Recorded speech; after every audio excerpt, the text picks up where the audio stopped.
Le TNM présente en supplémentaire jusqu'au 31 mars prochain En attendant Godot, pièce écrite en 1948 par Beckett et mise en scène par François Girard. Qui ne connaît pas François Girard? Mais oublions le cinéma aujourd'hui, parlons que de théâtre. Il avait proposé au Katsu en 2001 et repris à l'Usine C en 2003 le magnifique Novecento d'Alessandro Baricco, le procès de Kafka au TNM en 2004 et le fusil de chasse à l'Usine C en 2010. Il y a 23 ans, pour les gens qui fréquentent le théâtre, vous vous souvenez que le TNM proposait déjà cette pièce de Beckett dans une mise en scène d'André Brassard avec nul autre que Rémi Girard, Normand Chouinard, Feu Jean-Louis Millette et Alexis Martin. Alexis Martin reprend un rôle, mais pas le même. Il y a 23 ans, il interprétait Loki. Cette fois-ci, c'est Vladimir.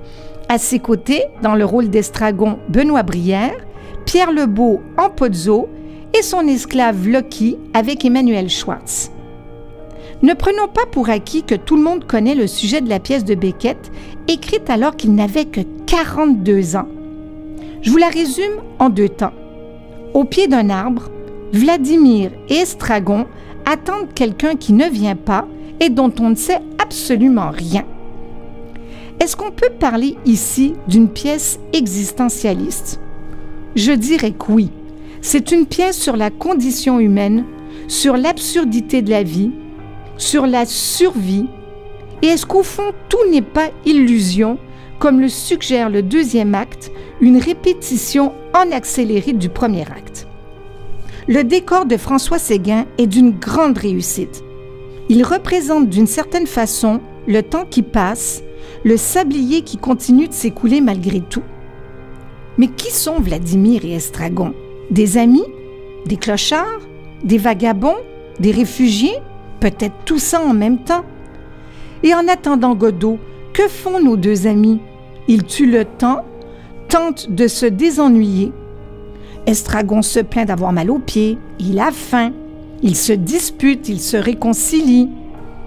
Ils parlent même de se pendre à un arbre. Et si Godot ne vient pas aujourd'hui, est-ce qu'il reviendra demain? Sont-ils naïfs, entêtés? Et pour vous, qui est ce Godot? Dieu? Un sauveur? Un passeur? Du vent? Un marqueur de temps? Vous le saurez si vous allez au TNM. Cette pièce est d'une actualité incroyable, publiée en 1952 et créée à Paris en 1953. Elle est indémodable, elle nous oblige à avoir une réflexion entre autres sur le temps qui passe, sur le sens de la vie et bien d'autres choses encore. Surtout, n'attendez pas Godot avant de vous décider à aller faire un tour du côté du TNM. Vous avez jusqu'au 31 mars prochain.